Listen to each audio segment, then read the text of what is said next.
សង្គ្រាមលោកលើកទី3អាចផ្ទុះនៅអាស៊ីអាគ្នេយ៍ធ្ងន់ក៏ហើយថៃអាចប្រឈមនឹងការយកពន្ធពីអាមេរិកចាប់ពី 100% ដល់ 200% ប្រសិនបើនៅតែបន្តចរិតឈ្លានពានក្នុងការផ្សាយផ្ទាល់ដ៏ពិសេសចេញពីទីក្រុងញូវយ៉កលោក Michael Alfaro បានលាតត្រដាងការវិវត្តដ៏គួរឲ្យរន្ធត់ដែលអាចឈានទៅធ្វើឲ្យផ្ទុះសង្គ្រាមលោកលើកទី3នៅអាស៊ីអាគ្នេយ៍ក្នុងនោះមានដូចជាឯកអគ្គរដ្ឋទូតសហរដ្ឋអាមេរិកនាពេលខាងមុខប្រចាំប្រទេសថៃបានងាកចេញពីវិធីការនៃការទូតទាំងអស់មានន័យថាលែងល្អល្អឿនជាមួយថៃដោយពេលកន្លងមកទៀតហើយពលគឺបានទាមទារសាធារណៈតែម្ដងឲ្យលោកប្រធានាធិបតី Donald Trump ចាត់វិធានការបង្ខំថៃជាបន្ទាន់ឲ្យដោះលែងទាហានកម្ពុជាចំនួន18នាក់ដែលថៃចាប់ធ្វើជាចំណាប់ខ្មាំងហើយមកដល់ពេលនេះមិនដឹងថាសុខភាពពួកគេទៅជាយ៉ាងណាហើយនោះទេចំណាត់ការដែលមិនធ្លាប់មានពីឯកអគ្គរដ្ឋទូតថ្មីរបស់អាមេរិកប្រចាំប្រទេសថៃនេះសពបញ្ជាក់ឲ្យឃើញថាស្ថានភាពគឺមិនស្រួលនោះទេសម្រាប់ប្រទេសថៃដែលកំពុងតែតាំងខ្លួនឯងជាបងធំនៅតំបន់អាស៊ីអាគ្នេយ៍វិបត្តិនៅក្នុងប្រទេសថៃជាមួយសហរដ្ឋអាមេរិកទៀតសោតក៏បានឈានដល់ចំណុចកាន់តែក្តៅគគុកទៅទៀតដោយឧត្តមសេនីយ៍យោធារបស់ប្រទេសថៃបានប្រកាសដោយឥតលាក់លៀមថាពួកគេកំពុងតែបោះចោលសម្ព័ន្ធភាពជាមួយអាមេរិកហើយងាកមកសរសើរនាវាចម្បាំងរបស់ចិនថាល្អជាងរបស់អាមេរិកហើយបានបញ្ជាក់ពីផែនការទិញនាវាមួយទឹកពីប្រទេសចិនដោយលែងយកភ្នែកមើលនាវាមួយទឹករបស់អាមេរិកនិងរបស់នរណាផ្សេងទៀតហើយទង្វើនេះត្រូវបានសហរដ្ឋអាមេរិកមើលឃើញថាជាទង្វើបំផ្លិចបំផ្លាញមូលដ្ឋានប្រតិបត្តិការ CIA ធំបំផុតរបស់អាមេរិកនៅក្នុងតំបន់អាស៊ីអាគ្នេយ៍ជាហេតុបង្កការគំរាមកំហែងដល់ស្ថិរភាពនៅក្នុងតំបន់និងអាយុជីវិតរបស់កោះតៃវ៉ាន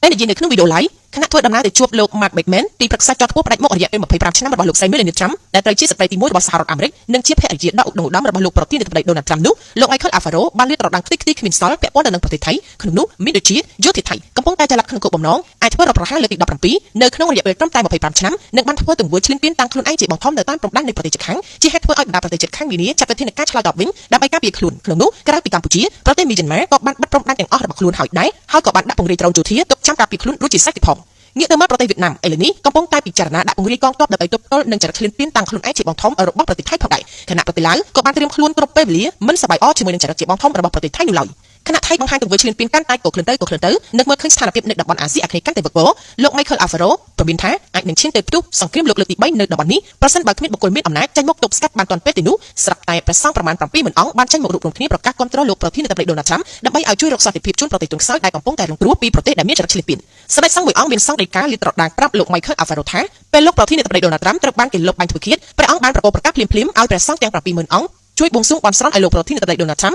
បានជួបតែសេចក្តីសុខនិងមានសុវត្ថិភាពដោយព្រះអង្គមានសង្ឃដីកាបែបនេះថារដ្ឋដង្ហើមនិងរដ្ឋពេជ្រគឺមានការផ្ដោតក្តីសង្ឃឹមពីព្រះយើងកំពុងរស់នៅtrongពេលដែលយើងបានរកឃើញមេដឹកនាំពិតប្រាកដព្រះអង្គនិងព្រះសង្ឃទាំងឡាយទៀតបានប្រៀបធៀបលោក Donald Trump ទៅនឹងព្រះសម្មាសម្ពុទ្ធដែលសុខចិត្តលះបង់រាជសម្បត្តិរបស់ខ្លួនដើម្បីស្រោចស្រង់សង្គ្រោះអ្នកក្រីក្រហើយលោក Donald Trump ក៏ដូចនោះដែរក៏បានលះបង់កម្លាំងកាយចិត្តនិងជីវិតសំណុកសុខស្រួលរបស់ខ្លួនដើម្បីស្រោចស្រង់ពិភពលោកលោក Primus ប្រធានគ្រប់គ្រងកិច្ចការបរទេសដែលទទួលបានសិទ្ធិអំណាចក្នុងការចុះហត្ថលេខាសម្រាប់ចុងក្រោយលើជំនួយទាំងអស់របស់អាមេរិកសម្រាប់ប្រទេសថៃគឺមានក្តីរំភើបចិត្តជាពឹងពេក្រោយឃើញអ្វីដែលលោក Alfaro លាតត្រដាងរាល់ជំនួយជាប្រាក់រាល់ជំនួយជាអាវុធដែលប្រទេសថៃតែងតែទទួលបានពីសហរដ្ឋអាមេរិកគឺតម្រូវឲ្យមានការអនុម័តយល់ព្រមពីប្រធានគ្រប់គ្រងកិច្ចការបរទេសរូបនេះមុនពេលរាល់ឯកសារត្រូវបានបញ្ជូនទៅកាន់តុប្រធានាធិបតីដើម្បីចុះហត្ថលេខាឥឡូវនេះអ្វីៗបានល្អក៏ហើយដោយសេដ្ឋកិច្ចរបស់ថៃអាចប្រឈមនឹងការជាប់ពន្ធចន្លោះពី 100% ទៅ 200% ប្រសិនបើប្រទេសនេះនៅតែបន្តចរិតឈ្លានពានគេទាំងកំរោលនិងឲ្យតម្លៃចិនជាងអាមេរិករឿងចាប់ទាហានកម្ពុជាចំនួន18នាក់ធ្វើជាចំណាត់ខ្មាំងគឺជាសំណុំរឿងកាន់តែរសើបហើយរឿងដែលកាន់តែស្អប់ខ្ពើមគឺការប្រើប្រាស់អាវុធសពដែលខុសច្បាប់មកវាយប្រហារឈ្លានពានលើប្រទេសកម្ពុជាទង្វើទាំងនេះត្រូវបានឯកអគ្គរដ្ឋទូតនាពេលខាងមុខប្រចាំប្រទេសថៃហៅថាជាឧក្រិដ្ឋកម្មប្រឆាំងមនុស្សជាតិហើយឧត្តមសេនីយ៍យោធារបស់ប្រទេសនេះកំពុងតែប៉ុនប៉ងធ្វើរដ្ឋប្រហារដើម្បីទទួលបានភាពចំណេញខាងផ្នែកនយោបាយ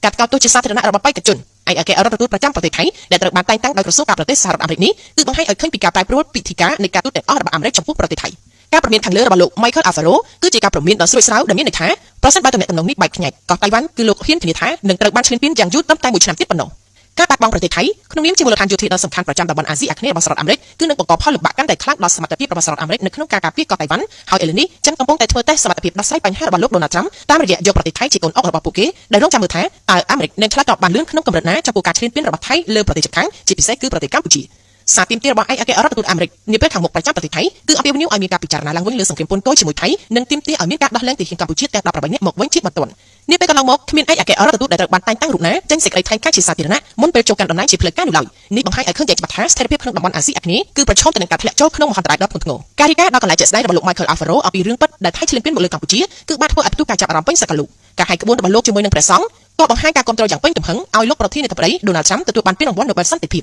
ាពហើយការឡាយរបស់លោកចេញពីតំបន់សង្គ្រាមស្ដីពីការឈ្លានពានរបស់ប្រទេសថៃមកលើកម្ពុជាឥឡូវនេះគឺទទួលបានអ្នកចូលមើលចំនួន100លានដងហើយចំពោះកិច្ចប្រជុំមន្ត្រីជាន់ខ្ពស់របស់លោក Donald Trump នៅក្នុងទីក្រុង New York គឺលោក Alfaro ជឿជាក់ថាវិបត្តិនេះនឹងក្លាយជារបៀបវារៈកំពូលដែលត្រូវលើកយកមកដោះស្រាយរឿងដ៏រសើបនេះគឺមិនអាចមិនរំលងបានទេដោយសារមូលដ្ឋានប្រតិបត្តិការធំបំផុតរបស់អាមេរិកនៅតំបន់អាស៊ីអាគ្នេយ៍ស្ថិតនៅក្នុងប្រទេសថៃហើយប្រសិនបើបណ្ដោយឲ្យចិនទទួលបានជោគជ័យតាមរយៈកូនអុកយោធារបស់ខ្លួននោះច្បាស់ណាស់សមត្ថភាពស៊ើបការសម្ងាត់របស់អាមេរិកនៅក្នុងតំបន់នេះក៏ដួលរលំដែរបូករួមជាមួយនឹងមូលដ្ឋាននាវាទឹកថ្មីរបស់ចិនហើយនឹងការបោះបង់កិច្ចសន្យាយោធាជាមួយអាមេរិកគឺបង្ហាញឲ្យឃើញពីការប្រែប្រួលឥទ្ធិពលអំណាចរបស់អាមេរិកនៅក្នុងតំបន់នេះ ពេលវេលាគឺអស់ហើយរដ្ឋប្រហារចំនួន16លើកនៅក្នុងរយៈពេល25ឆ្នាំគឺបង្ហាញថាប្រទេសថៃកំពុងធ្លាក់នៅក្នុងស្ថានភាពច្របូកច្របល់ប៉ុន្តែសម្រាប់ការប៉ុនប៉ងធ្វើរដ្ឋប្រហារលើកទី17លើកនេះគឺខុសពីលើកមុនដោយសារមានចិននៅពីក្រោយហើយចិនមានមហិច្ឆតាធំនៅក្នុងតំបន់នេះថែមទៀតផង